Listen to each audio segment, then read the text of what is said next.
Bonsoir à tous, bienvenue sur Andy FM sur le 107.3. Je suis très heureux de vous retrouver pour un tout nouveau épisode d'Andy Mag. Alors ce soir, effectivement, nous allons parler des arts martiaux.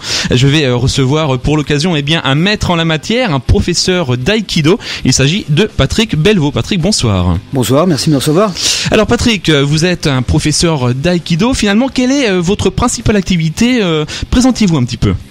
Écoutez, j'ai 52 ans et je pratique l'aïkido depuis l'âge de 14 ans. Donc j'ai commencé en 74 et effectivement, c'est comme une relation d'amour. J'ai eu un flash quand j'ai vu la première fois l'aïkido et j'ai pas lâché depuis. Donc je pratique et j'enseigne. Alors on va commencer dans cette première partie de parler du Japon. Je crois que vous avez amené des notes pour nous parler un petit peu du Japon. Alors quelle est par exemple la superficie ? Qu'est-ce que vous avez à dire sur le Japon ? On vous écoute. Alors effectivement, là on en a parlé beaucoup du Japon dernièrement. Malheureusement, avec ce qui s'est passé il y a un an, triple chose, c'est-à-dire le tremblement de terre, le tsunami et puis malheureusement l'accident nucléaire. Donc on a connu le Japon par le mauvais côté, parce que c'est vrai qu'on s'intéresse pas spécialement au Japon. C'est le Japon, la Chine, l'Asie, on mélange un peu tout. Le Japon, on l'a entendu parler que pour le côté négatif. Sinon, qu'est-ce qui est connu du Japon à part le sushi, le sumo ? Il n'y a pas grand-chose. Donc effectivement, ce qu'on peut en termes de chiffres, par exemple. Effectivement, ce qui est assez marquant, c'est que au niveau du nombre d'habitants, ils sont le double de la France. Donc quand on dit qu'en France on est 65 millions, eux ils sont 127 millions. La surface en France, quand on sait qu'on est à 670 000 km², eux ils ont la moitié moins. Donc en fin de compte, ils ont 377 835 km. Ah oui, quand même. Donc effectivement, ils sont plus nombreux sur une surface plus restreinte, de moitié. D'où des difficultés, j'imagine, effectivement, pour s'adapter. Donc là, j'aime pas trop les chiffres, mais c'est vrai que pour situer nos auditeurs, en France, on est 94 habitants pour kilomètre carré, et au Japon c'est 337 habitants au kilomètre carré. Donc effectivement ça pose un problème de société. Faut savoir vivre avec beaucoup de monde sur peu de surface. Faut savoir qu'ils ont 70% de leur pays qui est montagneux. Donc vraiment dès qu'il y a une surface plane, on construit en hauteur. Voilà. Et au niveau de vivre ensemble, là c'est carrément un problème. Et effectivement, quand vous débarquez là-bas, vous prenez l'avion, vous arrivez à Narita, c'est l'aéroport à Tokyo. Ce qui choque tout de suite l'étranger, c'est se dire mais il y a beaucoup de monde et en fin de compte tout se passe bien. Vous prenez le métro par exemple à Shinjuku, c'est la gare la plus grande du monde. D'accord. C'est un peu mon point de chute. Je m'y trompe, je m'y perds à chaque fois. J'y suis allé au moins 10 fois, je m'y perds à chaque fois. Ah oui, quand même, vous êtes habitué, effectivement. Voilà ça. Et il y a beaucoup de monde, mais tout se passe bien. Il n'y a pas de bousculade, il n'y a pas de au niveau sécurité, tout se passe bien également. Donc j'ai voulu savoir pourquoi. J'ai voulu creuser un petit peu, j'ai réfléchir un petit peu au niveau de cette société qui marche, qui tourne bien, malgré le monde qui afflue dans tous les sens.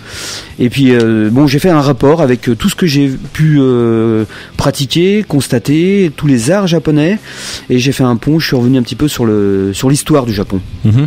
Moi, je suis impressionné quand il y a des séismes, il y en a beaucoup quand même dans ce pays, par leur sang-froid. Comment se fait-il qu'ils aient un sang-froid aussi développé par rapport à nous, par exemple ?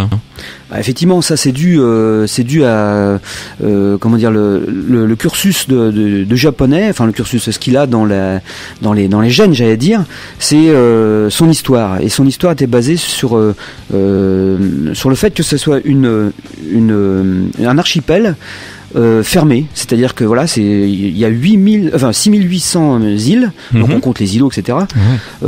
4 îles principales et tout autour c'est la mer. Donc pendant très longtemps, ils ont vécu sur eux-mêmes jusqu'au 19e siècle. 19e siècle, le Japon était fermé et c'est une culture bien à part. Il y a eu très peu d'influence extérieure. Ils ont vécu sur eux-mêmes. C'est un système féodal jusqu'au 19e siècle, et ils ont institué donc des clans, des castes, et effectivement il y a ce qui revient très rapidement, c'est la caste des samouraïs. Donc ça, effectivement, ça c'est le point commun entre leur façon d'être, leur façon de faire, et aussi les arts martiaux. Les arts martiaux. Donc, on va longuement en parler justement tout au long de l'émission. Que pouvez-vous nous dire concernant leur culture ? Qu'est-ce qui est différent par rapport à nous, par exemple? Bah donc j'allais y venir justement, c'est ce code, cette caste là des samouraïs ont institué en fin de compte au fur et à mesure des siècles passants ce qu'on appelle le Bushido. Le Bushido, c'est le code d'honneur des samouraïs. Et dans ce Bushido, il y a des règles de société qui sont imprégnés chez le japonais de 2012. J'ai discuté avec eux, c'est vrai que c'est tellement imprégné qu'ils s'en aperçoivent même pas. C'est du naturel chez eux, c'est du quotidien. Et les règles, je peux en parler très brièvement, il nous reste pas beaucoup.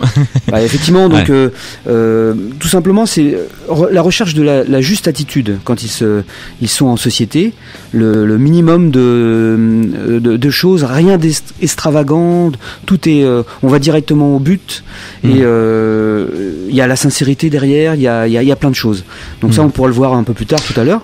Oui, à travers les arts martiaux, j'imagine. Je pense que tout se rejoint finalement dans les arts martiaux. On retrouve quelque part un petit peu leur capacité, leur façon de vivre. Voilà, tout à fait. Ouais. C'est perturbant pour un occidental. Quand il arrive au Japon, il y a une manière de se comporter dans la communication elle-même. Une anecdote, par exemple, vous n'entendrez rarement le mot non, N-O-N. Dire non, ce n'est pas dans la culture, donc ça, c'est pas évident. Si vous leur dites par exemple tiens je trouve que bon est-ce que tu aimes par exemple le chocolat, pour ne pas choquer ils diront jamais non. Voilà. Ils ont une autre manière effectivement de s'exprimer. Voilà, et ça c'est perturbant pour l'occidental. Tout à fait. Eh bien, je vous remercie Patrick, on va vous retrouver bien évidemment dans une seconde partie d'émission. On parlera de l'aïkido, ça c'est vraiment votre discipline. On va faire une petite pause musicale et on revient bien évidemment ensemble. À tout de suite.